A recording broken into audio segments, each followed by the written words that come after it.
What's up, guys? Just got done with about a 70-minute run. So I just want to go over a little bit of recovery after our long runs. So again, just a couple things.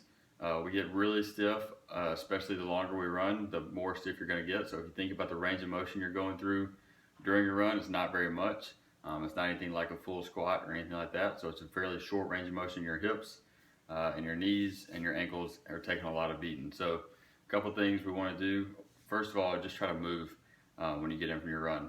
So what I like to do is kind of a series of like 10 air squats. The first one is going to be the worst one, and I like to go about 3 seconds on the way down, 3 seconds on the way up. So 5 to 10 squats. Each one should get a little bit more comfortable as you go down and up.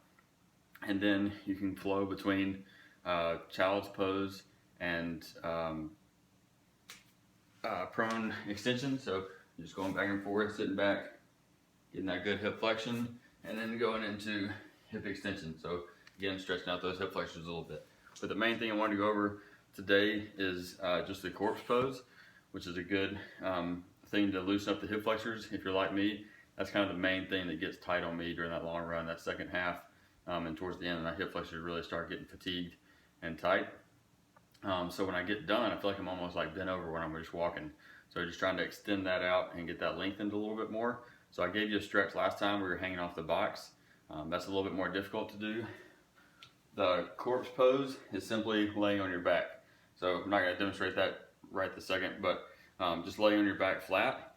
You may feel a little bit of stretch in your hip flexors. If so, that's fine.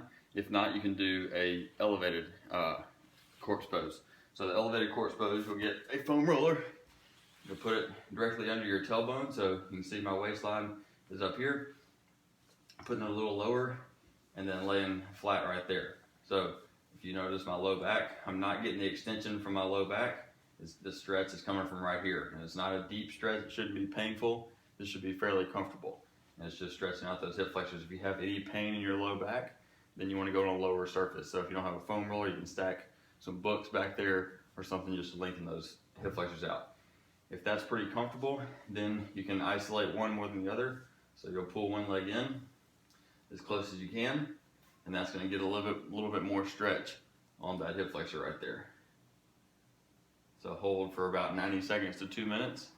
Slowly relax that one leg, pull that other leg up, and do the same thing on the other side. You can see this side's a little bit tighter, it's pulling that leg up. So I want to relax and hold that for about 90 seconds and let that hip flexor lengthen out. Again, there should be no discomfort during this stretch, no pain during this stretch.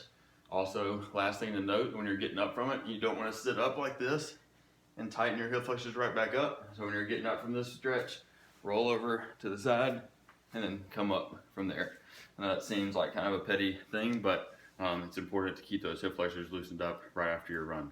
So you get done with your long run, try to not go and sit down on the couch or even stand up for a long time, but move a little bit more fluidly through full ranges of motion right after that run. That's going to really help with that recovery time.